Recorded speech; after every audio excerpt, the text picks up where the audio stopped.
just wish there was something going on in higher education journalists like me could report on or talk about. Hi, and welcome to The Key, Inside Higher Ed's news and analysis podcast. I'm Doug Letterman, editor and co-founder of Inside Higher Ed, and your host. Thanks for hanging out with us a bit today. In this episode, you'll eavesdrop on a conversation about some of the hottest news developments unfolding in higher education today. Joining me for the discussion is Katherine Knott, who covers federal policy for Inside Higher Ed, and Erin Hennessy, Executive Vice President at TVP Communications, and one of the biggest higher ed news junkies I know. We'll explore a range of topics, including how the recent formation of a union for basketball players at Dartmouth College might help to reshape college sports, the turmoil created by the federal government's botched rollout of the federal financial aid form, FAFSA, or as I call it, the F word, and what Inside Higher Ed's recent survey of college and university presidents says about higher education and about campus leaders themselves. Before we begin today's conversation, here's a word from CourseDog, which is sponsoring this series of episodes of The Key. This episode of The Key is brought to you by CourseDog. Academic operations encompasses the work that goes into delivering a great educational experience to your students. Assessment, curriculum and catalog management, and course and event scheduling all underpin student success. Do it all in CourseDog's academic operations platform, which integrates with your SIS. Empower your team with CourseDog. Visit CourseDog.com/IHE to learn more. CourseDog, higher ed's best friend. Now on to today's conversation with Katherine Knott and Erin Hennessy. Erin and Katherine, welcome to The Key. Thanks for being here.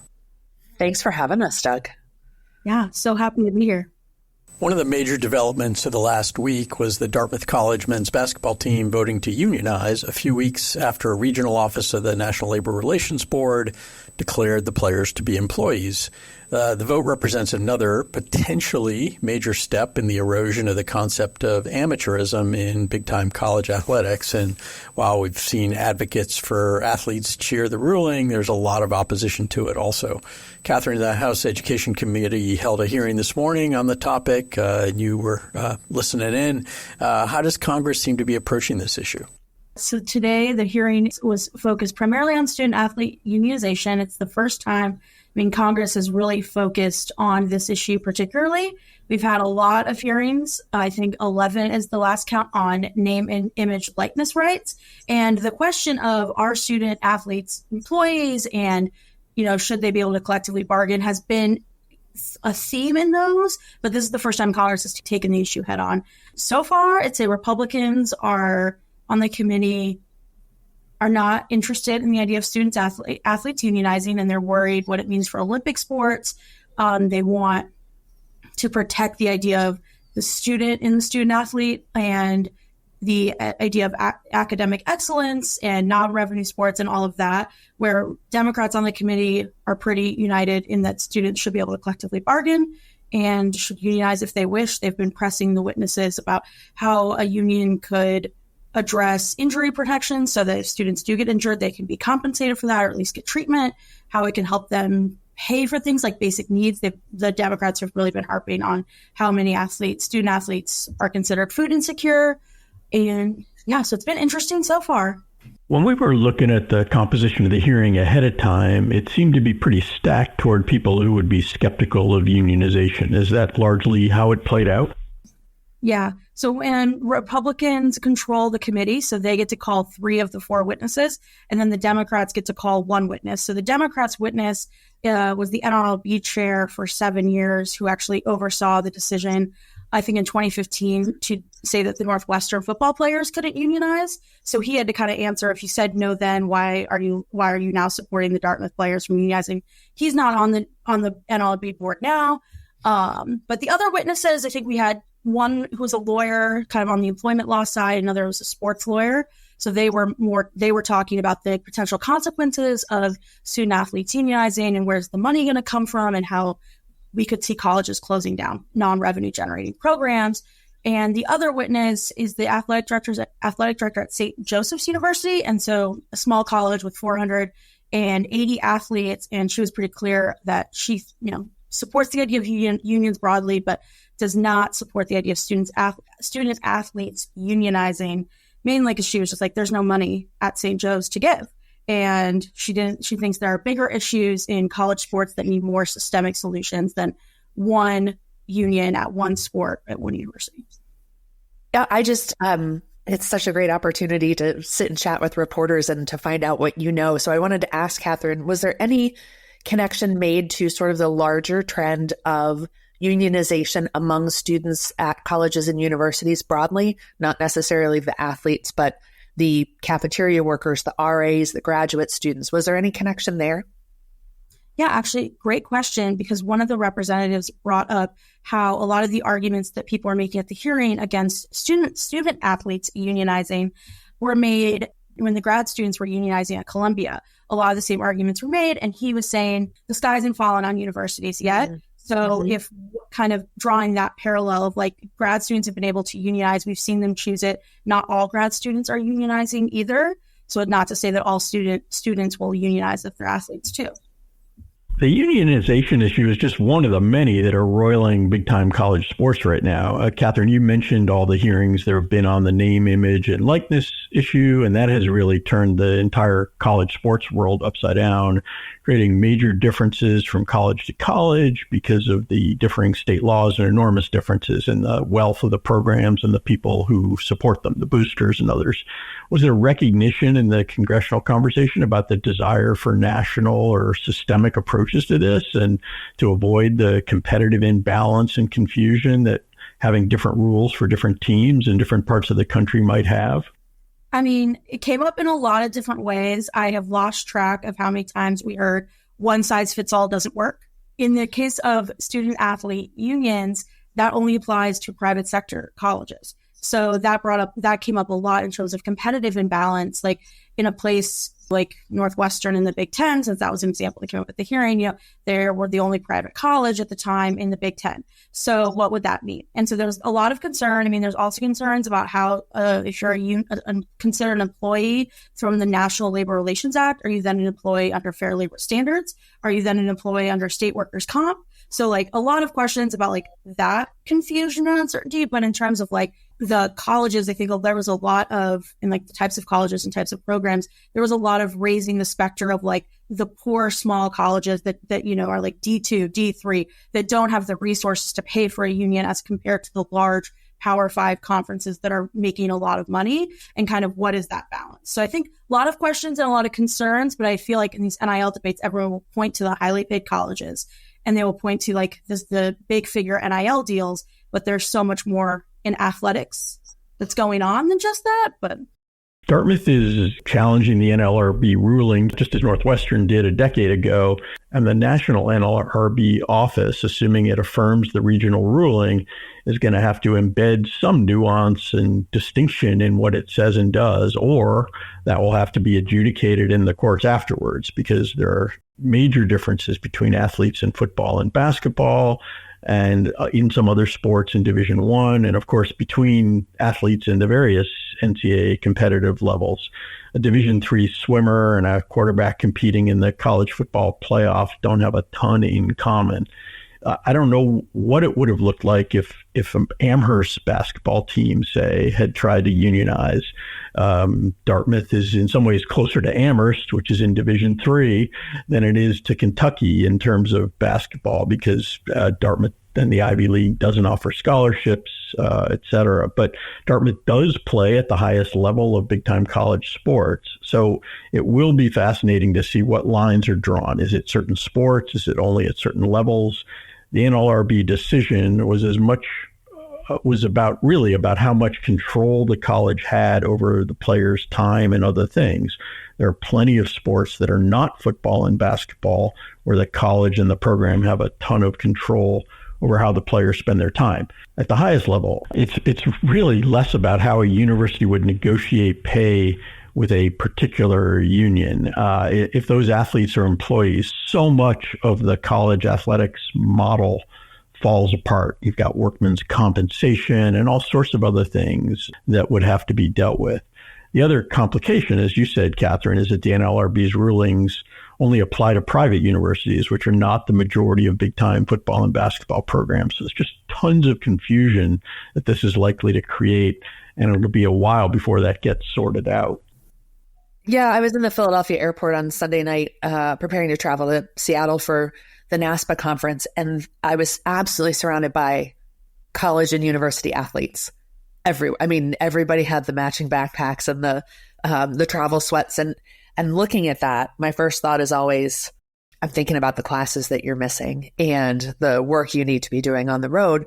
But my second thought was, if this moves beyond Dartmouth and is upheld and moves beyond Dartmouth, what does this start to do when you think about overtime and when you think about travel conditions and when you think about we're going to negotiate that we can only travel this many days during the academic, all of these questions, what does this do to recruitment when the coaches are sitting in some high school kids' living room saying, hey, this is what I can promise you, and one union is driven a harder bargain. It opens up so many, beyond sort of the big higher ed issues, it opens up so many logistical day-to-day questions about how these students will continue to experience a degree, what happens with transfers and the portal.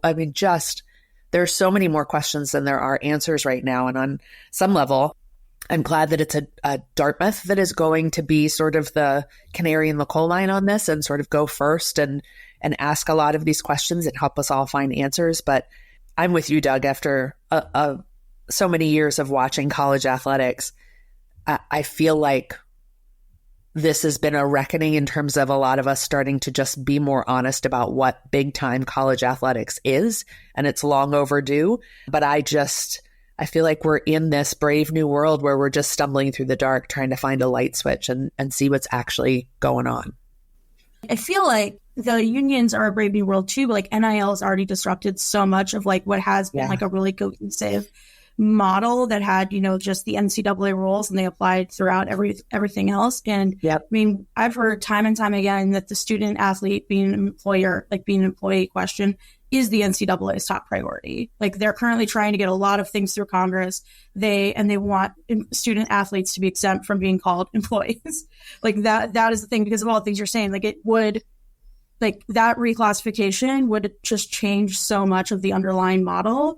But at the same point, which I thought it came up at the hearing today, like collective bargaining one sport at a time is also the way to kind of address how every sport is different and every institution is different, because like what the Dartmouth players need are going to be different from what the USC players who are currently trying to unionize need, and the resources at the colleges, so you can kind of like work that out. Where like if a Supreme Court rules one day that like they are now all employees, that's going to happen across the system. And you really do need systemic solutions to something like this, because I think the technical term is a shit show if you have just a free-for-all.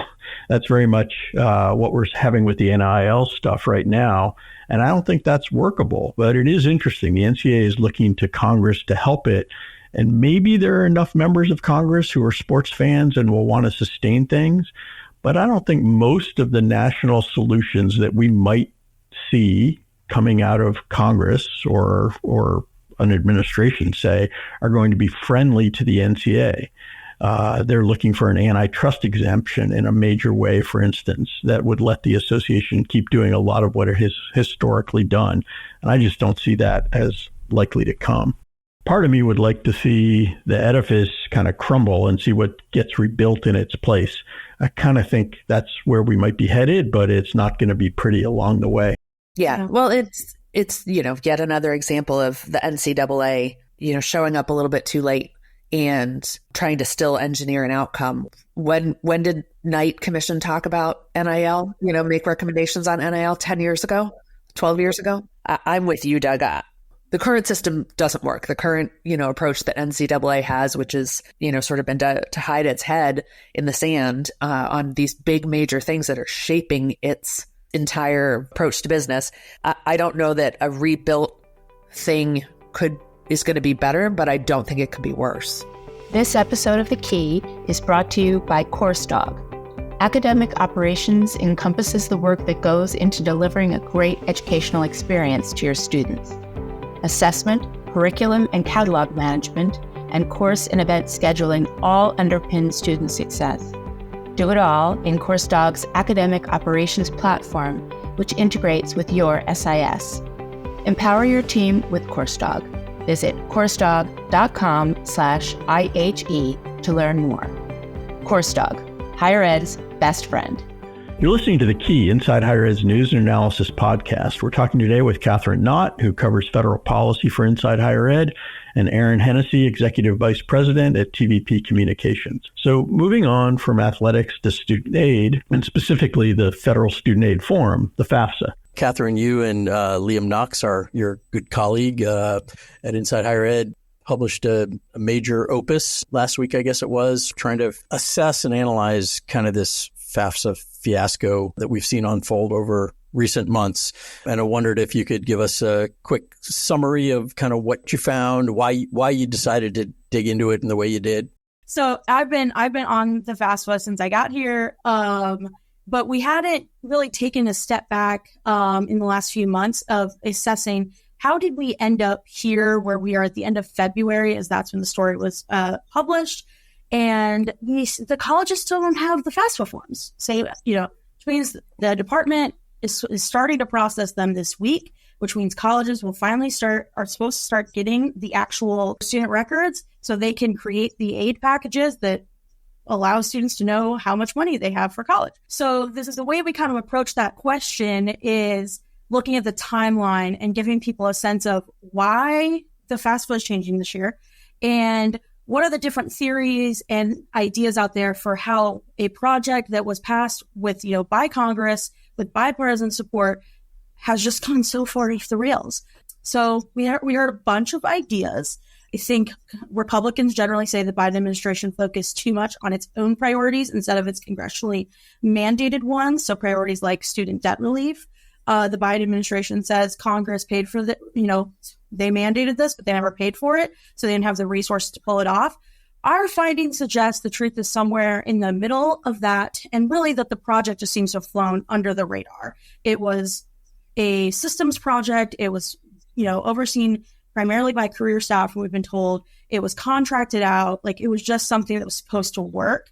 And I think from what we were told, that was the underlying assumption, was that it was just going to work. And the FAFSA never really became a massive priority, on all levels of the government, because Congress really didn't start having, scrutinizing the project until the FAFSA launch didn't happen. So it wasn't like Congress has been asking for updates every month since they passed their law. They also kind of didn't talk about it. And so it just flew under the radar until it was a crisis. And at that point, it was unclear if the department was going to be able to right the ship in time. So lots of ideas, and I think in some ways this is just kind of how government projects work nowadays in a divided Congress and government. So there's a long history of major technology projects not going well. What is different now is, or exaggerated or exacerbated now, is the politicization around it. Any screw up by an administration today is going to get excoriated by Congress, but this is a big one, especially because of the impact on people, right? I mean, this is one of the most important jobs that the education department has. And how persuaded were you and Liam by the arguments that the department's focus on sort of other things? This has been a very ambitious administration in a bunch of ways, and it's clear that its top priority has been debt relief. And I guess I'm curious sort of about the interaction between those two things in particular. Did you come away feeling like that was a legitimate gripe, even in a politicized environment? Yeah. So I would note up top, there's a lot we don't know about kind of the decision making that went on to this. I mean, there's constant kind of question on were staff pulled off, working on FAFSA to work on debt relief.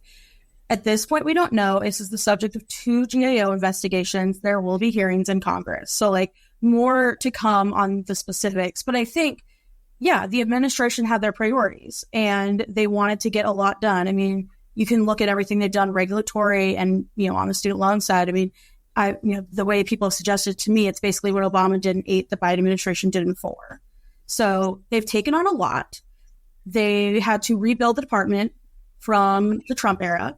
They had the pandemic. So like, I'm persuaded that they had a lot going on and that they were given a tight timeline to turn around this project.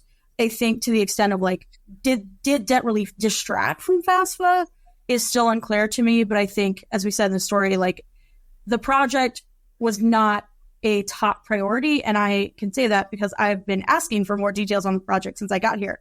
And the way that the administration responds when you ask about debt relief and when you ask about FAFSA, they're just different. They're like staffed out different people. It's just a different thing. One is a White House priority and one is like a contracted, like mandated priority from Congress. I think they were just treated differently. I think you're absolutely right, Katherine. I think the other factor that's sort of in the back of my mind as somebody who has sat through any number of speeches and hearings and presentations from Lamar Alexander with his stack of paper, you make this great point that there was no champion. And without Lamar Alexander in the Senate anymore, you have to imagine it would be a different world because this was such his pet project for so long that were he still in office, you have to imagine there would be a different approach to accountability, at least publicly, than there seems to have been. I don't know that the FAFSA project really had a congressional champion who was holding the department and the administration accountable for meeting this deadline, having sufficient time for testing, all of the things that from a project management standpoint seem to have been missed. I think in that's in one way where debt relief just did.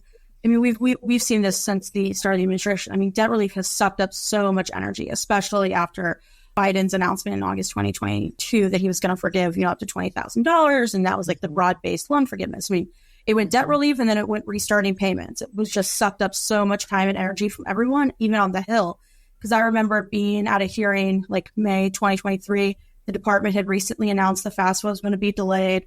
I've been on the FAFSA reporter, like I'm the FAFSA reporter. I'm like, this is great. They are going to talk about this at the hearing when Rich Cordway and James Quall come to speak on the Hill. And there was one question, like there was like one kind of like series of questions about the FAFSA then. And maybe May 2023 would have been a good time to press these officials on their plans for it and to kind of hold their feet to the fire a little bit publicly. Just the flip side of the administration being overly focused on debt relief, arguably, so were probably the critics in certain ways. In other words, the congressional Republicans who might have been focused on asking those questions back in that May hearing. I'm guessing most of the questions were around debt relief and why the administration shouldn't be doing what it was doing or whatever. So that issue, it was a equal opportunity focus on debt relief. Do you think that the FAFSA mess has had any impact on perceptions of higher education, or is it pretty much being focused on government performance?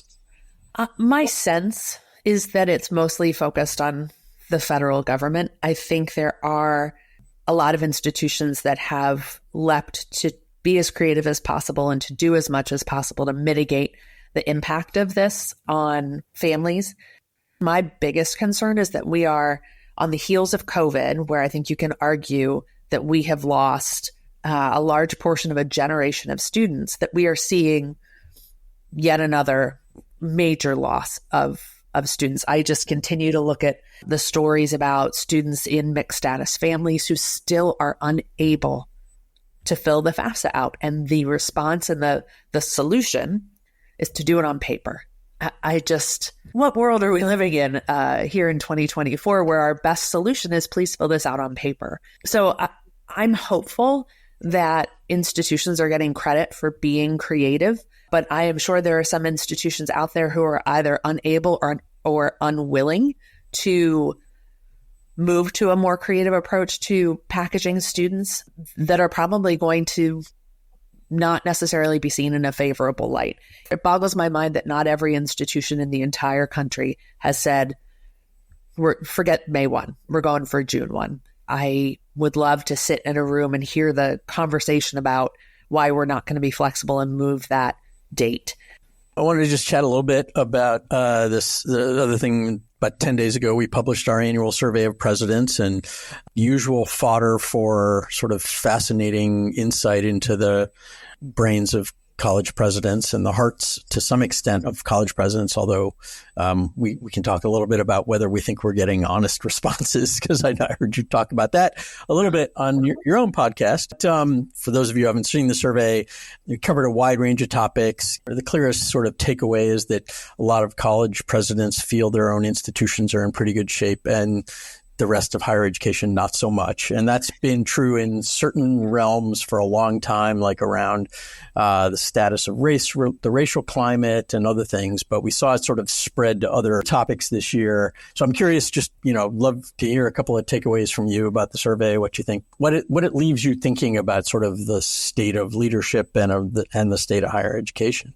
I would love to sit down and do some focus groups with you with respondents. And I also have a pending request for some crosstabs because I really want to dig into where the data is. But as you mentioned, I co-host a podcast called Trusted Voices with Teresa Valerio Parrott, and we spent a lot of time unpacking the results. I think our biggest surprise continues to be around that contrast that you pulled out. And in fact, I went back and pulled your headlines from the last couple of years of survey results, and it is a really consistent trend that presidents are super optimistic and comfortable with where their own institutions are and are very worried about everybody else. And it leaves me wondering, is this presidents feeling like their job is to be optimistic and to be a cheerleader for their institution, and so they have to put this forward? Is it sort of a self-protection thing where I'm really worried about this, but I'm not going to let them see me sweat? That's sort of why I would love to sit down with some of these folks. If we could identify people who said, I'm fabulous, everything else is going to hell in a handbasket, and dig in and say, like, what's the thought process there? I was also really interested in the data point around, about a third of presidents saying to talented colleagues, this is not a job you want to go for anymore. This is too hard. This is too stressful. This is nearly an undoable job, which is a question that I've been asking a lot. And that's really where I would love to see a breakout of how those responses fall between women and men and between presidents of color and white presidents, because I am guessing, just from what I've observed, we've all observed, that I wouldn't be surprised to see women of color saying this too much. And a lot of the conversations that I know Rachel Tour has been having with folks who she talks to for the Sandbox bear that out, that this is a really difficult job for everybody right now, but certainly for women of color, this has become nearly undoable, not because of a lack of skills, but because of just all of these pressures, personal, professional, and otherwise. Well, and a little bit of a tidbit that I haven't actually gotten into print yet. I did a story a couple of years ago about the change in hiring practices before and after the murder of George Floyd, and which found that there had been a not insignificant increase in the number of institutions hiring people of color and women into presidencies. And one of the big questions then was, so yes, institutions are doing more hiring of these groups of people. Will they support them and will they thrive? There is a higher rate of attrition for Black presidents, even higher still for Black women. So it sort of bears out kind of the perception that you have. I'm hoping to get that published soon.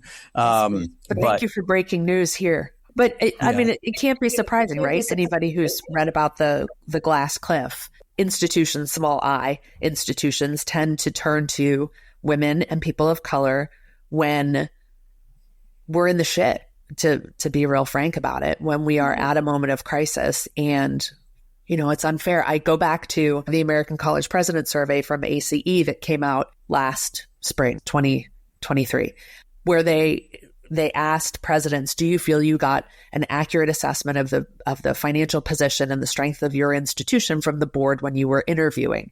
And, the number was horrifying enough of it in and of itself. But you look at the respondents who are people of color, men and women of color, and see that 10% more say, I didn't get an accurate picture of what I was walking into from the board that hired me. There's something there.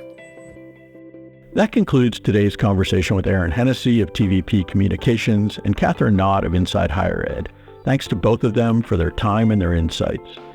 We covered a lot of ground today, and we probably could have spent a whole episode on any one of the topics we talked about.